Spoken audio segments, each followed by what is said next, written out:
Hello everyone, my name is Kusum Fatima और आज हम कंटिन्यू करेंगे क्लास 12 2023 एक्टिव वाइक्यूज फ्रॉम क्वेश्चन नंबर 34। तो चलिए स्टार्ट करते हैं। हम लोग का ये क्वेश्चन बोल रहा है the following figure shows a circuit diagram. ये हम लोग को सर्किट डायग्राम गिवन है और इसमें हम करंट एंड वोल्टेज निकाल सकते हैं बाय किरचॉफ रूल। और इसमें हमारे तीन पार्ट दे रखे हैं और एक पार्ट और भी दे रखा है।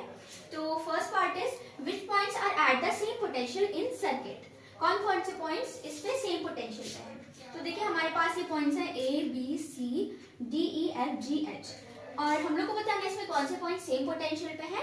तो हमारे दो पॉइंट सेम पोटेंशियल पे कब होंगे हम लोग को पता है। देखिए एक पॉइंट ये है एक पॉइंट ये है, अगर इन दोनों के बीच में कोई रेजिस्टेंस नहीं है तभी ये सेम पोटेंशियल पे होंगे। ऐसा क्यों? क्योंकि जो हमारी रेजिस्टेंस है वो कोई पोटेंशियल खाएगी नहीं। तो जो पोटेंशियल पहले था वही नेक्स्ट पॉइंट पे हमारा पोटेंशियल रहेगा। इसको हम और अच्छे से एक्सप्लेन करते हैं। तो जैसे हमारा कोई पॉइंट है M और ये हमारा पॉइंट है N।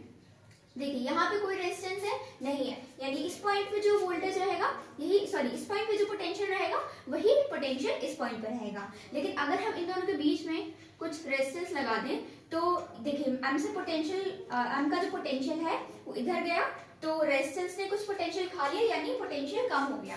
तो यानी इधर N पे जो पोटेंशियल है वो M की तरह सेम नहीं रहेगा। अब हम लोग आते हैं हम लोग के कौन से पॉइंट इस पे सेम पोटेंशियल पे हैं। कि ए और बी के बीच में कोई रेजिस्टेंस है नहीं है, तो यानी ए और बी सेम पोटेंशियल पे होंगे क्योंकि जब दो पॉइंट्स के बीच में कोई रेजिस्टेंस नहीं होती है तभी वो सेम पोटेंशियल पे होते हैं। और बी और सी के बीच में कोई हमारी रेजिस्टेंस नहीं, यानी बी और सी भी सेम पोटेंशियल पे हैं।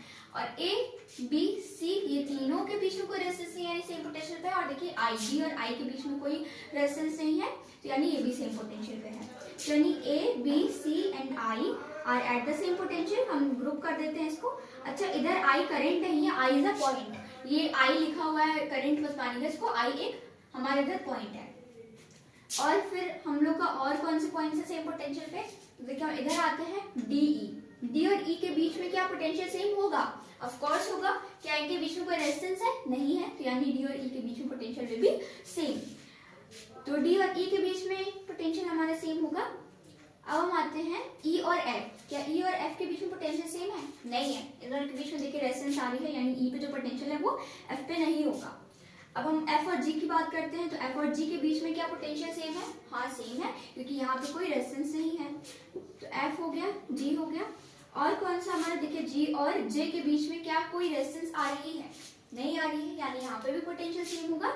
और G और H के बीच में कोई हमारी रेजिस्टेंस नहीं आ रही है यानी यहाँ पे भी पोटेंशियल सेम होगा। तो F G और G and H and G and J यानी F G H and J ये हमारे पॉइंट्स हैं जिनपे सेम पोटेंशियल। एक ग्रुप करके लिख दिया है A B C D I A B C I इनके बीच में पोटेंशियल सेम है और D और E के बीच में पोटेंशियल सेम है और F G J H इनके बीच में पोटेंशियल सेम है। तो हम लोग का इस पार्ट में हम लोग को बस इतना ही बताना था। तो चलिए नेक्स्ट पार्ट पे आते हैं। तो हमारा नेक्स्ट पार्ट है what is the current through arm VG, यानी हम लोग को इस आर्म के थ्रू करंट निकालना है। तो will use the KVL rule. अब हम लोग के पास देखिए दो लूप हैं, एक लूप ये है और दूसरी लूप ये है। इसको हम बोल देते हैं first loop and this is our second loop. यहाँ से हमारा टोटल करंट निकला, let's say it is I current यहाँ से निकला। अब देखिए इधर भी I करंट जा रहा है। अब इधर हमारा एक जंक्शन आ गया। जंक्शन जब भी आता है तो हमारा करंट डिवाइड हो जाता है, कुछ करंट इसमें जाएगा कुछ करंट इसमें जाएगा, यानी यहाँ हमारा लेट्स से I1 करंट गया। तो इधर कितना करंट जाएगा? I minus I1। इधर भी हमारा I माइनस I1 जाएगा और यहाँ पे भी हमारा I माइनस I1 जाएगा। अभी हमारा VG से I1 करंट आ रहा है और इधर से I माइनस I1 आ रहा है। अब देखिए हमारा सिचुएशन कुछ ऐसा है कि ये करंट हमारा I1 है और ये करंट हमारा I माइनस I1 है। तो यानी I1 और I माइनस I1 दोनों करंट मिल जाएंगे यहाँ पे आके। तो यानी ये कितना हो जाएगा? I1 plus I minus I1, यानी करंट हमारा बचेगा टोटल करंट। तो करंट हमारा फिर से टोटल करंट आ गया और I हमारा इधर भी I है। तो ये हम लोग ने करंट पूरा निकाल लिया। अब हम लोग लूप की बात करते हैं। Let's say in loop A B G H A, in loop A B G H A, A B से B G फिर G H से H A, ये हमारा पूरा लूप हो गया। अब हम पहले AB जाते क्या कोई रेजिस्टेंस है? नहीं है। अब हम बीजी में देखें तो बीजी में हमारी रेजिस्टेंस है, तो यानी हमारा क्या हो जाएगा I1 × 10। लेकिन उससे पहले हमारा करंट किस डायरेक्शन में है? I1 ये हमारा इस डायरेक्शन में है, और करंट किस डायरेक्शन में जाता है? हमारा करंट पॉजिटिव टू नेगेटिव जाता है, यानी ये हमारा पॉजिटिव है और ये हमारा नेगेटिव है। अब देखिए पॉजिटिव टू नेगेटिव है यानी पोटेंशियल ड्रॉप हो रहा है, पोटेंशियल ड्रॉप हो रहा है यानी साइन किसका लगेगा? पोटेंशियल पे नेगेटिव का लगेगा। तो -I1 × R1 यानी -I1 × 10, और I1 × 10 हमारा, उसके बाद हम इधर जाते हैं, इधर क्या कोई रेजिस्टेंस है? नहीं है। फिर हम हमारे HA में देखते हैं, तो HA में हमारे पास एक रेजिस्टेंस है 1 ओम की, और करंट हमारा I है। अब देखिए इधर भी करंट ऊपर जा रहा है, यानी पॉजिटिव टू नेगेटिव जाता है करंट, यानी इधर भी पोटेंशियल ड्रॉप कर रहा है, यानी नेगेटिव का साइन इधर भी लगेगा, यानी माइनस हमारा कितना आएगा?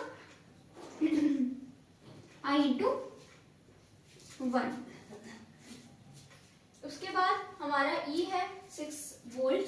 अब देखिए इधर हमारा ये तो नेगेटिव टर्मिनल है, दिस इज पॉजिटिव, यानी इधर तो नेगेटिव टू पॉजिटिव है, यानी यहाँ पे तो प्लस साइन लगेगा, तो ये हमारा प्लस हो गया, +6 वोल्ट इक्वल 0।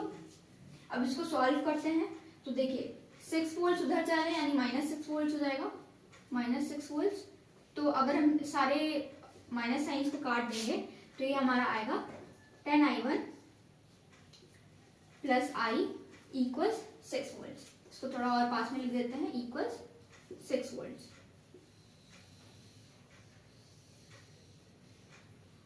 ये हमारी फर्स्ट इक्वेशन हो गई। फर्स्ट लूप के लिए हमने ये इक्वेशन बना ली। अब सेकेंड लूप के लिए इक्वेशन में आते हैं हम लोग। इन लूप सेकेंड लूप कौन सी हमारी? BC FG B। तो in loop BC FG B। इसमें देखिए इस आर्म में कोई हमारी रेजिस्टेंस नहीं है, इस आर्म में हमारी रेजिस्टेंस है, करंट देखिए इस डायरेक्शन में जा रहा है, यानी ये हमारा पॉजिटिव होगा, ये हमारा नेगेटिव होगा, और ये हमारा पॉजिटिव होगा, ये हमारा नेगेटिव होगा। इधर क्या होगा हमारा? माइनस करंट क्या है? I - I1 -I - I1 × 5 -I - I1 × 5 ओम।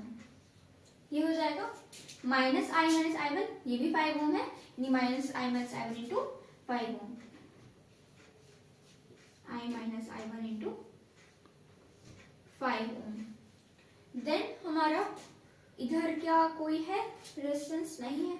इस आर्म में देखिए हम लोग जीबी में, तो जीबी में 10 ओम की रेजिस्टेंस है। अब देखिए इधर हमारा पॉजिटिव साइन आएगा कि नेगेटिव साइन आएगा, हम लोग ये बताते हैं। तो देखिए हम लोग का डायरेक्शन क्या है? लूप का डायरेक्शन ये है, हम लोग इस डायरेक्शन में जा रहे हैं। पहले बी सी गए, फिर सी से एफ गए, फिर एफ से जी गए, फिर जी से बी गए, ठीक है। तो हम लोग कहाँ जा रहे हैं? नेगेटिव टू पॉजिटिव जा रहे हैं, यानी हमारा साइन क्या होगा? पॉजिटिव होगा। तो ये हमारा पॉजिटिव 10 × I1 यहाँ हमारा करंट है, तो 10I1 = 0। इसको सॉल्व करते हैं, तो -5I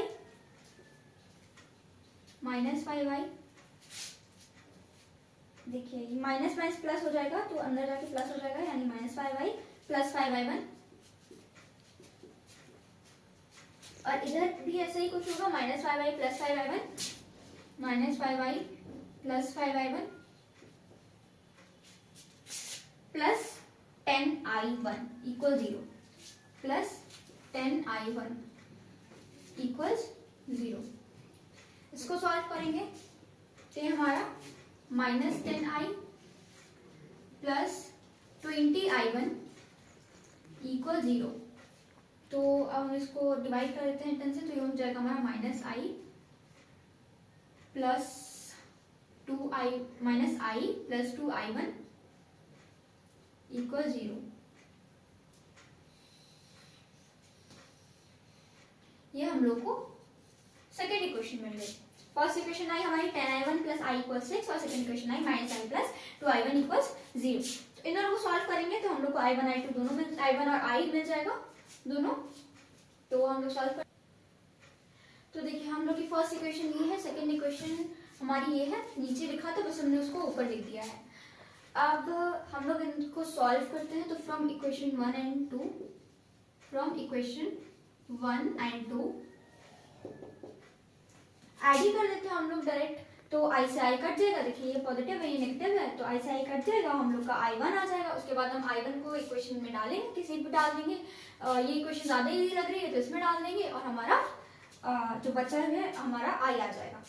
तो 10I1 plus I equal 6, 10I1 plus I equal 6 और ये हमारा माइनस I 2I1 इक्वल 0।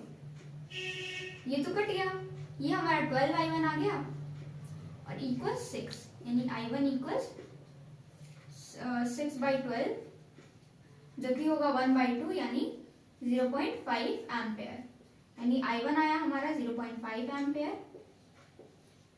इसको अगर हम पुट करें in equation second, put in equation second, तो minus I plus 2 into 0.5 equals 0। यही है इक्वेशन हमारी। Minus I plus 2I1 equal 0, I1 है हमारा 0.5 तो ये इक्वल 0 आ गया हमारा। और इसको हम सॉल्व करेंगे तो माइनस I इक्वल्स -1 होगा क्योंकि 2 इंटू 0.5 इट इज 1.0, माइनस से माइनस कट जाएगा तो I आ जाएगा हमारा 1 एम्पेयर। देखिए I1 भी आ गया, I भी आ गया, दोनों निकालिए हम लोग ने। लेकिन हम लोग को क्या निकालना था, हम लोग को बीजी आर्म में करंट निकालना था। बीजी आर्म में करंट कितना है I1, तो I1 तो हम लोग ने पहले ही निकाल लिया था। This is current in arm BG, current in arm BG हमको निकालना था और यही हमने निकाल लिया है। तो चलिए हम लोग नेक्स्ट पार्ट पे आते हैं। अच्छा, हम लोग को क्या फाइंड करना है, potential difference across resistance R3।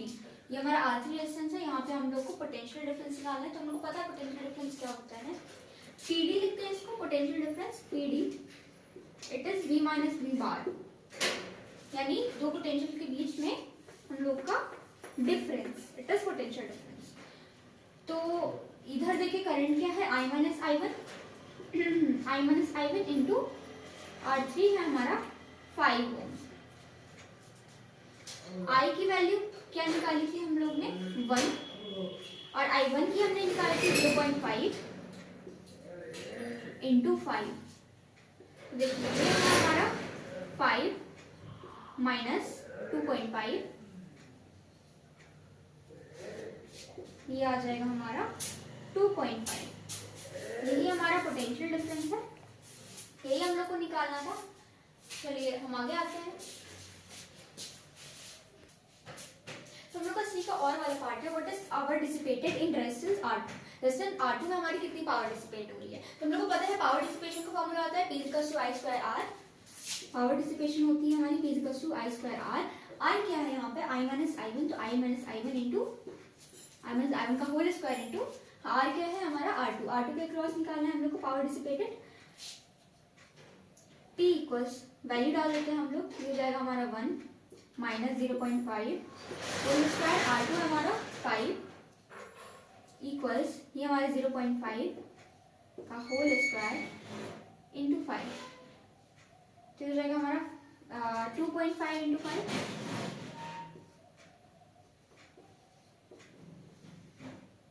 ये हो जाएगा हमारा 1 और अच्छे से लिख ले रहे हैं इसको, ये हो जाएगा हमारा 1.25 और यही हमारी पावर डिसिपेशन है, यही हम लोग को निकालना था। तो हम लोग का नेक्स्ट क्वेश्चन है 35th question. This is the last question of 2023 year physics PYQ। तो इसमें देखिए हम लोग को एक प्रिज्म दे रखा है स्ट्रोंटियम टाइटेनेट का, स्ट्रोंटियम टाइटेनेट, इसका हम लोग को प्रिज्म दे रखा है। अच्छा, इसके बारे में बहुत बड़ा सा पैसेज दे रखा है तो हम स्क्रीन पे वो पैसेज लगा देंगे क्योंकि बोर्ड पे हम लिख नहीं सकते, बहुत ज्यादा हो जाएगा। अभी हम लोग को क्या करना है, ट्रेस द पाथ ऑफ रे showing it's passage through the prism. हम लोग को क्या करना है, ट्रेस करना है रे का path showing it's passage through the prism. ठीक है, तो देखिए हम लोग को उस पैसेज में बोला गया है कि ये जो प्रिज्म है it is an equilateral prism. Equilateral prism है यानी इसके सारे एंगल्स कितने होंगे, 60 डिग्री के होंगे, यानी angle B will be 60 degree and angle C will be 60 degree too. ठीक है, अब और हम लोग को क्या करना है, ये हमारी लाइट रे आ रही है, ये जो लाइट रे है ये कैसी आ रही है, नॉर्मल आ रही है। अगर हमारे पास let's say we have a glass slab, ये हमारा नॉर्मल है, लाइट रे आ रही है 30 डिग्री पे, तो कुछ बेंडिंग होगी इसकी ग्लास स्लैब में। जब लाइट रे एक एंगल पे आ रही है with respect to the normal तो कुछ बेंडिंग होगी। लेकिन अगर हम बोले कि ये हमारा नॉर्मल है और जब लाइट रे आ रही है वो नॉर्मली आ रही है, यानी इसका डायरेक्शन लाइट रे का और नॉर्मल का डायरेक्शन तो सेम ही हो गया। क्या कोई बेंडिंग होगी, नहीं होगी, क्योंकि जब हमारा 90 डिग्री का एंगल होता है लाइट रे का तो उसकी कोई बेंडिंग नहीं होती है। तो देखिए ये हमारी लाइट रे है, इसको हम ट्रेस करते हैं स्ट्रेट, ऐसे जा रही है। तो देखिए हमारी लाइट रे नॉर्मल लाइन, कोई बेंडिंग नहीं होगी, सीधे सीधे जाके प्रिज्म की बाउंड्री को टच करेगी। अब देखिए ये जो एंगल है ये हमारा 90 डिग्री का है, ऐसा क्यों?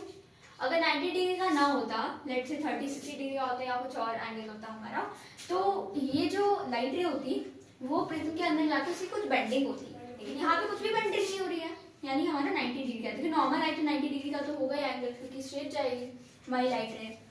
अभी ग्लास स्लैब वाला एग्जाम्पल दिया था, तो ये हमारी लाइट रे गई और स्ट्रेट चली गई है, ठीक है, कोई बेंडिंग नहीं है। ये एंगल हमारा 90 डिग्री का है। अच्छा, अगर हमको दो एंगल पता है, हमको ये वाला एंगल निकालना है, तो हम लोग कैसे निकालेंगे? ये हमारा पूरा ट्रायंगल बन रहा है और हम इधर 60 प्लस 90 प्लस, इसको हम कुछ भी नाम दे दें, एल दे दें, 60 प्लस 90 प्लस एल इक्वल्स 180 करें तो हम लोग का एंगल एल आ जाएगा। तो 60 degree plus 90 degree plus L equals 180 degree. ये हमारा 150 degree plus L equals 180 degree, यानी L equals 180 degree minus 150 degree, जो कि आएगा हमारा माइनस है ये 150 degree minus 180 degree minus 150 degree, तो हमारा एंगल एल आ गया 30 डिग्री, यानी ये एंगल हमारा 30 डिग्री है। ठीक है, अच्छा अब देखिए ये हमारी लाइट रे है, ये इधर हम कोई नॉर्मल बना देते हैं, let's say this is normal, क्योंकि हम लोग को बोलना पड़ेगा ना कि किसके रिस्पेक्ट में है, इट इज 30 डिग्री, नॉर्मल बना दिया हम लोग ने। अब ये जो लाइट रे है रिफ्लेक्ट हुई, ठीक है, देखिए ये एंगल है, this is angle of incidence. ये जो एंगल ऑफ इंसिडेंस है कितना होगा, ये हमारा पूरा 90 डिग्री है, let's say angle of incidence हमारा 60 डिग्री हो जाएगा, angle of incidence will be 60 degree, और हमको पता है कि angle of I equals angle of R, तो ये हमारा हो जाएगा 60 डिग्री, एंगल ऑफ आर भी हमारा 60 डिग्री हो जाएगा। ठीक है, इतना हम लोग को पता चल गया। अब हम लोग को ये पता करना है कि यहाँ पे टोटल इंटरनल रिफ्लेक्शन हो रहा होगा कि नहीं हो रहा होगा, TIR हो रहा होगा कि नहीं हो रहा होगा। तो हम लोग के पास कुछ कंडीशन होती है, ठीक है। फर्स्ट कंडीशन इज या तो हमारा एंगल ऑफ इंसिडेंस जब बड़ा हो एंगल ऑफ क्रिटिकल एंगल से, क्योंकि हम लोग को गिवन है, देखिए इधर हमने लिख रखा है म्यू हमारा रिफ्रैक्टिव इंडेक्स है, सी इज क्रिटिकल एंगल। जब हमारा एंगल ऑफ इंसिडेंस बड़ा होता है एंगल ऑफ क्रिटिकल एंगल से, तो टोटल इंटरनल रिफ्लेक्शन होता है। जब हमारा एंगल ऑफ इंसिडेंस इक्वल होता है क्रिटिकल एंगल के, तो हमारी ग्लैंसिंग होती है।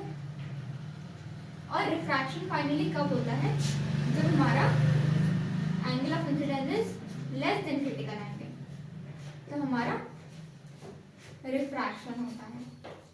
इधर देखिए एंगल ऑफ इंसिडेंस है हमारा, एंगल ऑफ इंसिडेंस कितना है 60 डिग्री, एंगल ऑफ इंसिडेंस हमारा 60 डिग्री है और हमारा क्रिटिकल एंगल कितना है 24.5 डिग्री। तो देखिए बड़ा है 24.5 डिग्री, यानी टोटल इंटरनल रिफ्लेक्शन होगा, टोटल इंटरनल रिफ्लेक्शन होगा, ठीक है। तो टोटल इंटरनल रिफ्लेक्शन हमारा हो गया इंटरनली ही ये रिफ्रैक्ट हो गया, ठीक है। टोटल इंटरनल रिफ्लेक्शन हमने इधर ये कर दिया, ठीक है। अब और क्या करना है हम लोग को, क्या दोबारा टोटल इंटरनल रिफ्लेक्शन होगा क्या, ये हम लोग को बताना है, ठीक है। एक बार हो गया, अब हम लोग को बाहर का भी तो पार्ट ट्रेस करना है कि दोबारा और कितना टोटल इंटरनल रिफ्लेक्शन होता है और लाइट रे, ये बताने के लिए हम लोग को क्या करना है, पहले हम ये वाइट कर देते हैं, उसके बाद आगे का करेंगे। तो देखिए ये एंगल हमारा 60 डिग्री है, इसको और छोटा लिख देते हैं, दिस एंगल इज 60 डिग्री। ये एंगल कितना होगा, ये वाला angle, this angle will be 30 degree, ठीक है। ये एंगल 30 डिग्री का होगा, क्यों होगा आप 90 करके इसको कर सकते हैं। ये हमारा 30 डिग्री हो जाएगा और उसके बाद ये वाला एंगल कितना होगा, देखिए दिख तो रहा है कि हाँ 90 डिग्री होगा, लेकिन हम लोग को प्रूव करना है कि हाँ ये 90 डिग्री होगा, क्योंकि अगर ये 90 डिग्री होगा तो टोटल इंटरनल रिफ्लेक्शन दोबारा नहीं होगा, ये लाइन स्ट्रेट बाहर चली जाएगी, लाइट रे स्ट्रेट बाहर चली जाएगी। तो हम लोग प्रूव करते हैं, let's say 30 degree plus 60 degree, और इसको हम नाम दे दें कुछ भी, एन दे देते हैं, 30 degree plus 60 degree plus N equals 180 degree, N equals 180 degree minus 90 degree, 60 plus 30 is 90 minus 90 degree, N है हमारा 90 डिग्री।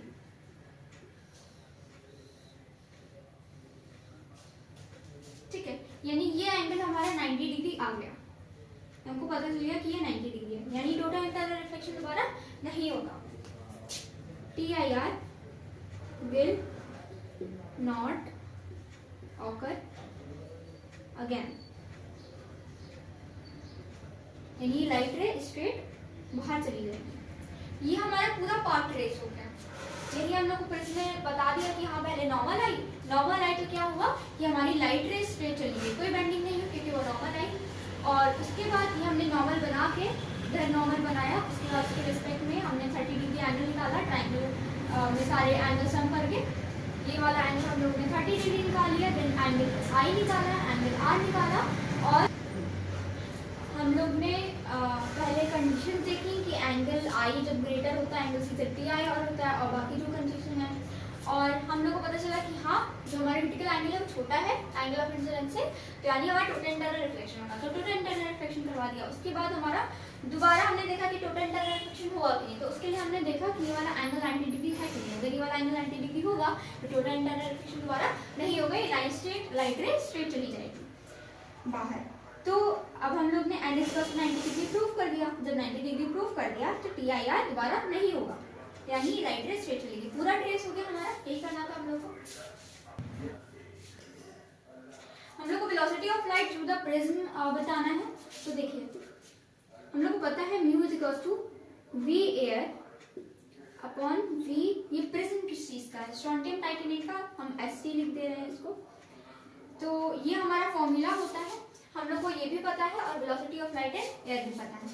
तो हमारा रिफ्रैक्टिव इंडेक्स कितना है 2.41 इक्वल्स एयर में कितनी होती है velocity of light 3 × 10⁸ upon VST, VST equals 3 × 10⁸ upon 2.41। इसको अभी हम कैलकुलेट करेंगे, तो कैलकुलेट करके देखिए क्या आंसर आता है। तो 1.244 × 10⁸ वेलोसिटी है मीटर पर सेकेंड, इसका आंसर हो जाएगा, यही हम लोग को निकालना था। और हम लोग का इसका लास्ट पार्ट है briefly explain 2 applications of TIR। तो फर्स्ट हम लोग बोल सकते हैं ऑप्टिकल फाइबर। ऑप्टिकल फाइबर में क्या होता है, लाइट रे के थ्रू सिग्नल सेंड होते हैं। ऑफ कोर्स लाइट का जो देखिए हम लोग इलेक्ट्रिक सिग्नल सेंड करेंगे तो वो कम स्पीड से सेंड होगा, बट जो हमारी लाइट रे है इसकी स्पीड सबसे ज़्यादा होती है 3 × 10⁸ मीटर पर सेकेंड, तो इसीलिए लाइट रे बहुत जल्दी सिग्नल सेंड करती है। ऑप्टिकल फाइबर हो जाता है हमारा। और ये हमारा एक और हम लोग डायमंड ले सकते हैं, अनदर एग्जांपल। हम लोग क्या करना है, 2 एप्लीकेशंस। तो पहला हमारा हो गया ऑप्टिकल फाइबर एंड सेकेंड से डायमंड। डायमंड क्या होता है हमारा, देखिए डायमंड में जो हमारी शाइन होती है वो किस वजह से होती है, उसका जो लस्टर होता है वो किस वजह से होता है, टोटल इंटरनल रिफ्लेक्शन की वजह से लाइट रे पड़ती है उसके सरफेस पे तो रिफ्लेक्ट बैक होती है to our eyes and TIR होता है उसमें, तो इसीलिए हमारा जो डायमंड होता है उसका इतना अच्छा लस्टर होता है। तो हम लोग को फर्स्ट हो गया ऑप्टिकल फाइबर, देन नेक्स्ट हमारा डायमंड। आप इसको और सजा के लिख सकते हैं, द 2 एप्लीकेशंस ऑफ TIR। और यहीं तक हमारा पूरा जितना भी क्वेश्चन है 2023 ईयर के VYQ के, वो यहीं पे खत्म हो जाते हैं। और आगे के क्वेश्चन हम लोग नेक्स्ट वीडियो में करेंगे। Thank you for watching.